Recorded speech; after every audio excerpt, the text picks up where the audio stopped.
शाहिद मंजूर साहब हमारे साथ मौजूद है और किठौर विधानसभा से विधायक है। आज राम गोपाल यादव यहाँ पर आए थे मेरठ में, तो उन्होंने बड़ी महत्वपूर्ण बात कही है। उन्होंने कहा है कि 18 और 18 से ऊपर वाले जितने भी लोग हैं अपनी वोट बना ले, नहीं तो जो सत्ताधारी पार्टी है वो आपको पाकिस्तान का बता देगी। क्या समझते हैं इस बयान से आप? आज स्वर्गीय सतप्रकाश भराला जी की यहाँ श्रद्धांजलि सभा थी। आज 17 साल उनके दिवंगत हो गए, स्वर्गीयवास हो गए। 17 साल गुजर गए। उसी मौके पर हम सब लोग यहाँ पर आए थे। ये सभा उनके बेटे विनीत भराला ने ऑर्गेनाइज की थी। उसी में प्रोफेसर साहब आए थे।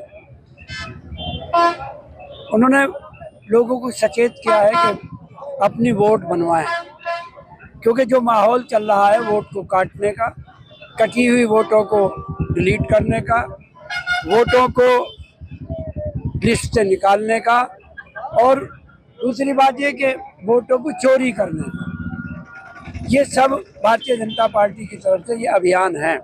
उसी पर हमारे नेता हम लोगों को सचेत कर रहे थे कि अपनी वोटों को देखें, अपनी वोटों को बनवाएं और अपनी वोटों की रक्षा भी करें। ऐसा ना हो कि ये सरकार, इस सरकार के नुमाइंदे आपकी वोटों को डिलीट करा दें, आपकी वोटों को चोरी कर लें, आपकी वोटों को लिस्ट से निकालें। उसी पर हम लोगों को सचेत करें। लेकिन भारतीय जनता पार्टी तो ये कह रही है कि उल्टा चोर कोतवाल को डांट रहा है।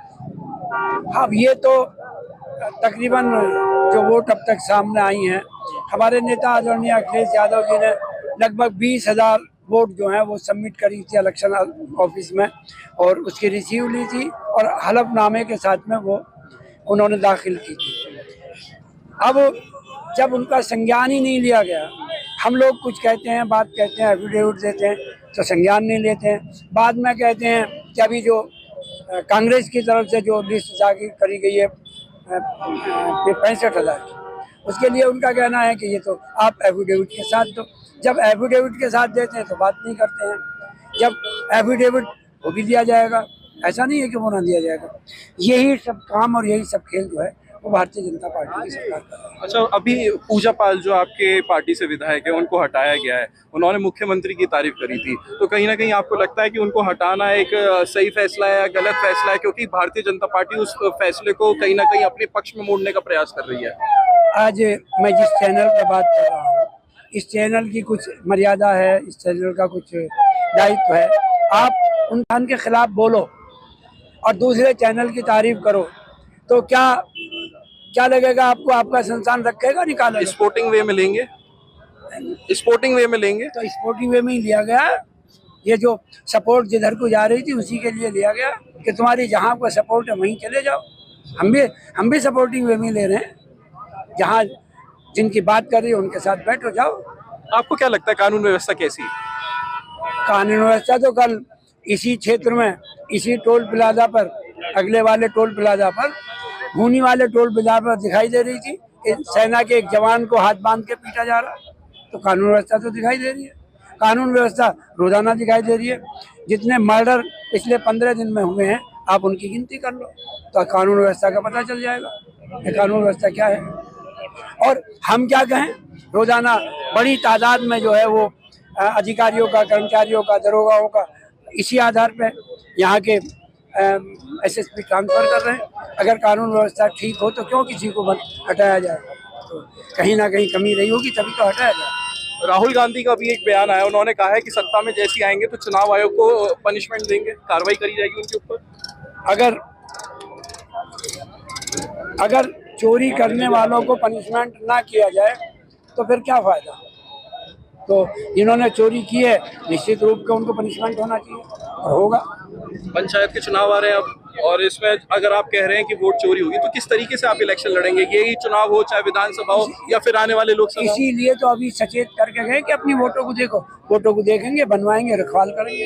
भूपेंद्र चौधरी जो भारतीय जनता पार्टी के उत्तर प्रदेश के अध्यक्ष हैं, उन्होंने ये कहा है कि जो समाजवादी पार्टी है, कांग्रेस है, वो जनता को बरगलाने का काम करती है। हाँ, हम तो जनता को बरगलाने का काम कर रहे हैं।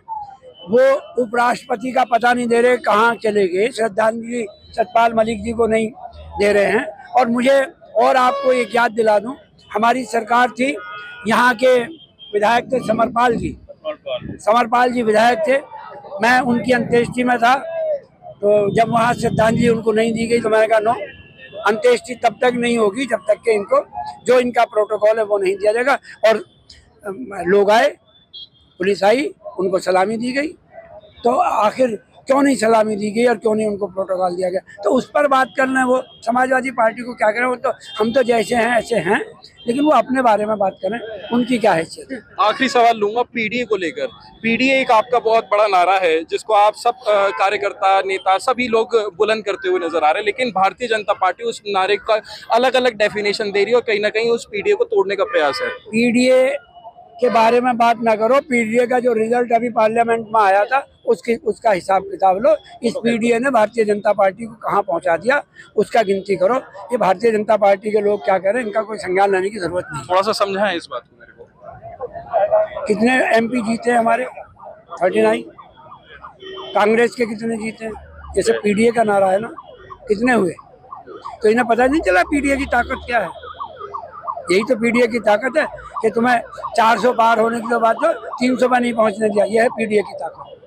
बहुत बहुत शुक्रिया बात करने के लिए। ये थे हमारे साथ शाहिद मंजूर, जिन्होंने भारतीय जनता पार्टी के लिए कहा है कि देखिए कहीं ना कहीं वोट की चोरी हो रही है, और जो राहुल गांधी का जो बयान आया है कि चुनाव आयोग के जो सत्ता में आने के बाद उनको कार्रवाई करेंगे, तो ये कह रहे हैं कि अगर चोरी हुई है तो चोरों को सजा दिलाना सही बात है। और कानून व्यवस्था को लेकर भी कहीं ना कहीं सवाल उठाए और कहा है कि जो कानून व्यवस्था है वो चरमराई हुई है।